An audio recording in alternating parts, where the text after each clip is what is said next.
So guys, meron na naman tayong pag-uusapang isang budget rugged smartwatch. Ito ang Aulon Tetra 4. Nasa 2,300 plus ito. Kung interested ka, nandyan sa baba ang link. Sa pagre-research ko sa watch na ito, ngayon lang ako nakakita ng isang rugged smartwatch na merong built-in flashlight. At ang sinasabi nila, meron itong AGPS trajectories. So ang ibig sabihin ng AGPS, Assisted Global Positioning Satellite. So magagamit natin ito sa outdoor activities tulad ng running or cycling na hindi na connect sa phone.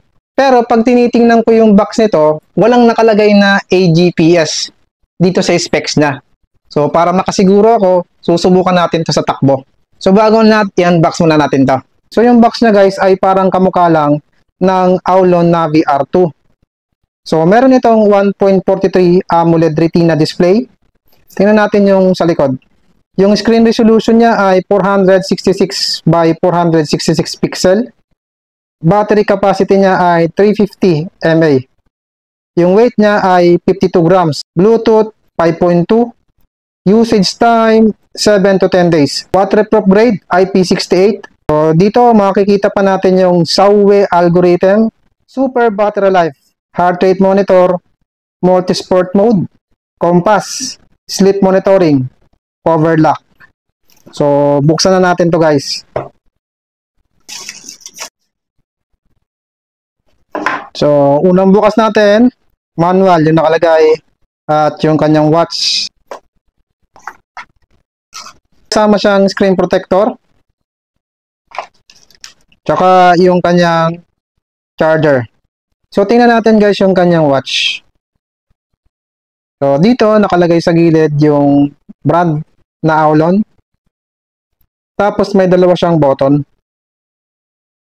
Yung isa ay pwedeng iikot at yung isa ay hindi.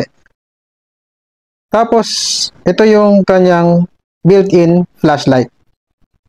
So, tingnan natin kung maliwanag to. So, sabi dito, the watch will not turn on with 0% battery. Note, it needs to be charged for 15 minutes to start. So, tanggalin na natin yung kanyang sticker. Nandyan ka pa ba? Baka pwede mo naman i-like yung video ko. At kung nakakatulong yung mga content ko sa inyo, baka pwede mo naman akong i-subscribe. Wala namang bayad to. Maraming salamat. At start na natin.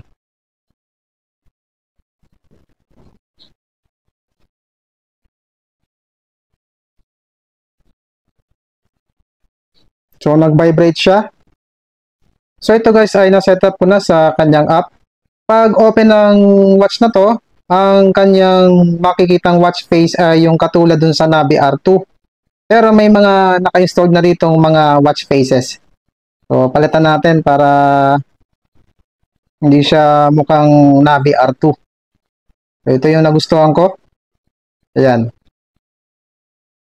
Pansin na pansin ko kagad yung magandang pixel ng watch na to. Tapos, napaka lawak nung kanyang screen. Oh guys, oh. Kitang-kita mo yung pagiging AMOLED niya. Ang ganda.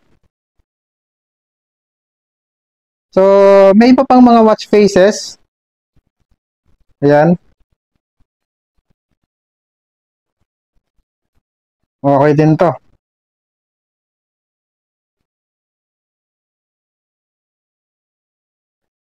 So, meron pa itong mga watch faces sa app niya. Pag swipe mo pa kanan, makikita mo yung widget niya. Gaganda ng icon at ng pagka-arrange. Pag swipe mo naman pa kaliwa, makikita mo yung kanyang daily activity, heart rate, SpO2, stress, sleep tracker, yung weather, music control. Pag sinuwipe mo pataas, makikita mo yung notification. Pag sinuwipe mo pababa, makikita mo yung mga setting. So, punta tayo sa display. Always on display. Favorites. Control. Ano yun? Brightness. Theater. Mode. Down button. Cover lock, power saving, date and time, password. Sport recognition, meron siya. System QR code. So guys, kapag pinindot nyo yung button sa baba, makikita nyo yung mga workout. At itong button na to ang nagsisilbing back.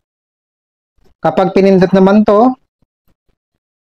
makikita nyo yung app list. Guys, touchscreen ito.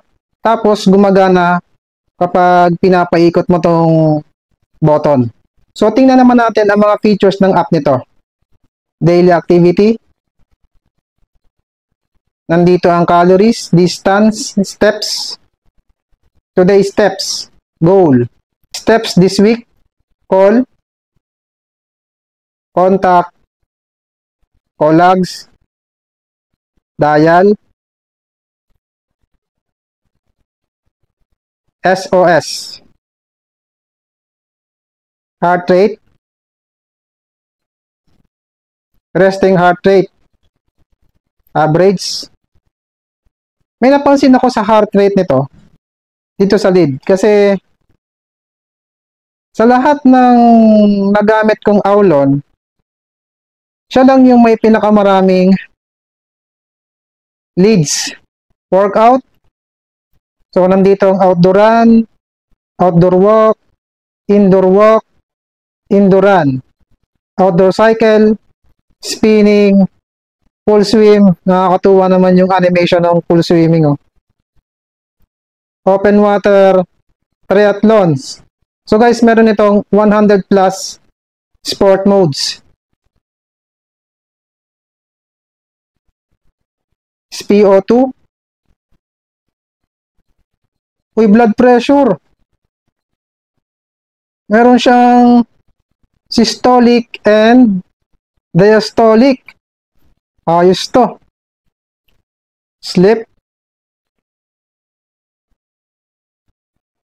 So, nandito yung nakalagay yung deep sleep, light sleep, awake, alarm, compass. So, ito na guys, nakalibrate na natin ang compass niya.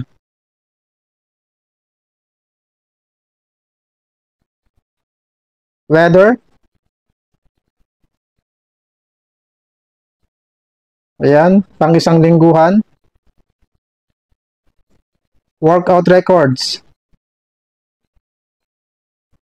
No records. Voice assistant. Notifications.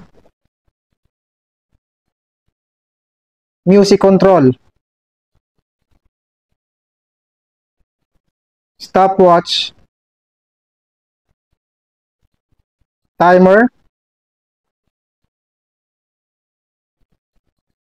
Calculator.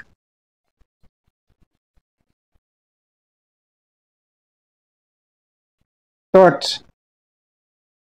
So guys, enough po yung ilaw at ito yung flashlight niya.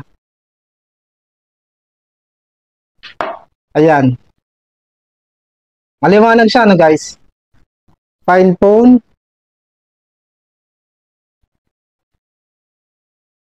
Remote shutter. Female health. So, tingnan naman natin ang mga features nito sa running. So, meron lang siyang set goals. Tulad ng time, calories, distance. So guys, may tatlong strap dito. Subukan natin kung alin ang maganda sa kanya. Nung ginamit ko to sa labas, napansin ko kagad na napakalinaw niya. Tsaka yung glass niya napaka-clear.